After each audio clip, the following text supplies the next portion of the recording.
Hey guys, welcome back to the channel. If you've been following me, you know that before now I've analyzed what Donald Trump's election victory meant for Nigeria and Africa. Well, things are getting real right now. There's anxiety among Nigerian immigrants in the US as Trump's administration has doubled down on deportation policies. So stay with me as we get on to what is happening.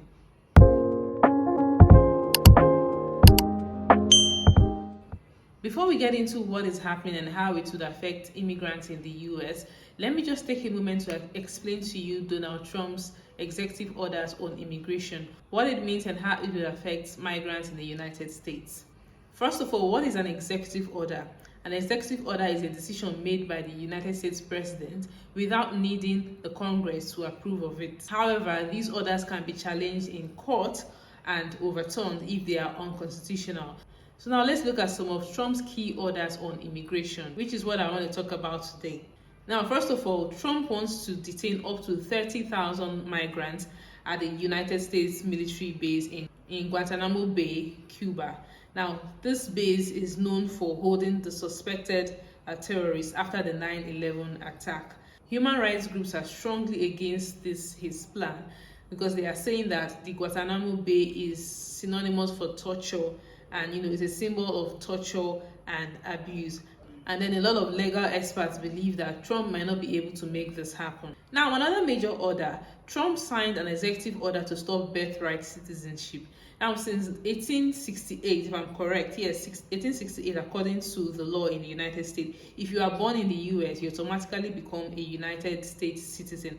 But Trump has signed an order to stop this. Now, the latest development is that a judge in Washington State has blocked Trump's order, calling it blatantly unconstitutional. Now, more than 20 states and civil rights groups, they are actually suing. So this fight might go all the way to Supreme Court. It's not just going to be easy for him to stop this. So they're trying to fight it so that it doesn't happen. But let's see how it goes as this is unfolding. Another executive order that Trump has signed, he has declared a national emergency at the US-Mexico border. He says that migrants coming in are an invasion. Now, what does this mean? It allows him to use Congress's money without approval. It also allows him to send the military to help deport people.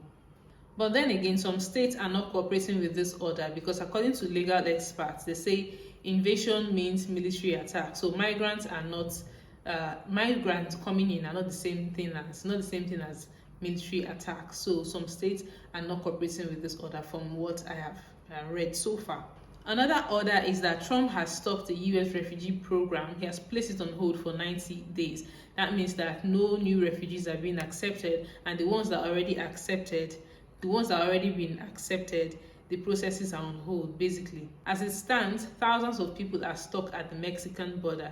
Even though the United Nations is actually saying that this for people to be able to seek asylum is a human right, and what Trump is doing is violating human rights. But let's see how this unfolds as time goes by. One thing you need to know is that all these his executive orders are facing legal battles. Now, the courts might block them. Also, Congress might try to reverse them. But one thing you need to know is that Trump as president still has the power to veto Congress's decisions.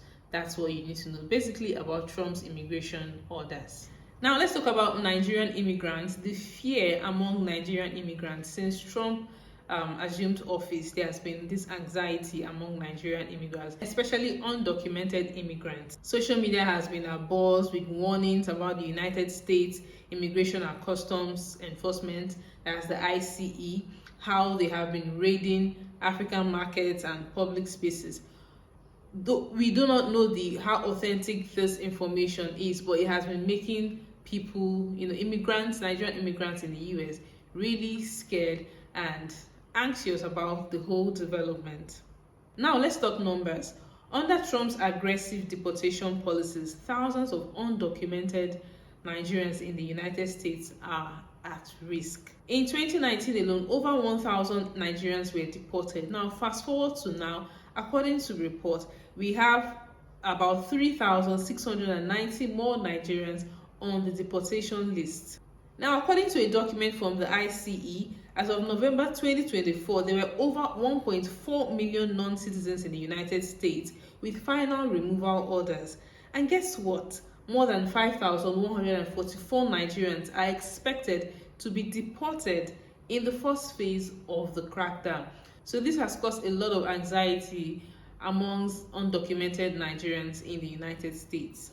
This is actually a harsh reality for a lot of Nigerians right now. There's that fear, there's that uncertainty, there's that uncertain future, like you're not sure about what the future holds for you.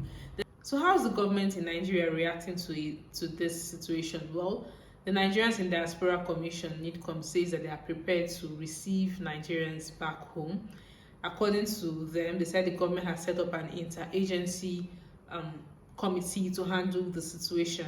But to be honest, what does welcoming actually mean? Is there a structured reintegration plan, or just welcoming, with lip service? We are ready to welcome you back. So welcoming them back. After that, what next? Just so you know, this crackdown isn't just affecting Nigeria, it's affecting other countries too. Countries like Brazil, countries like Colombia, countries like Mexico, they have been condemning Trump's action, because it has affected their nationals too. Reports from what we have seen, from reports that we have seen so far, people who have been deported, they were handcuffed, they were flown in military planes, they were treated like criminals, which is absurd. It's absurd. Like, why do you have to handcuff them, treat them like criminals? It doesn't make any sense to me. Why don't you just do it in a civil way? Treat them like humans. They are humans after all. As a matter of fact, Colombian president, the Brazilian president, they've been complaining about the manner of which their nationals are being deported, which is actually very sad. So now we don't know how those that are going to be deported to Nigeria, how they're going to treat them. I hope that they treat them like human beings. Now, what is next? As it stands, we don't know if Trump's crackdown will intensify. We don't know if it will reduce. Now, we do not know if the Nigerian government will actually step up to protect its citizens, if it will do more than just pay lip service to what it has said or to the situation. Let's see how it unfolds. We don't know what will be the fate of those undocumented Nigerians, Africans in the United States. What is the fate? What is their fate? What should be the next line of action for them? As it stands, the situation is still developing, is still unfolding, and I'll be here to bring you updates as it keeps unfolding. So I want to hear from you. What do you think of Trump's deportation policies? Is Nigeria ready to receive its citizens? I want to hear from you. Drop your thoughts in the comments. And don't forget to give this video a thumbs up. If you haven't subscribed, please subscribe for more in-depth analysis on trending issues. I'll see you in my next video. Bye.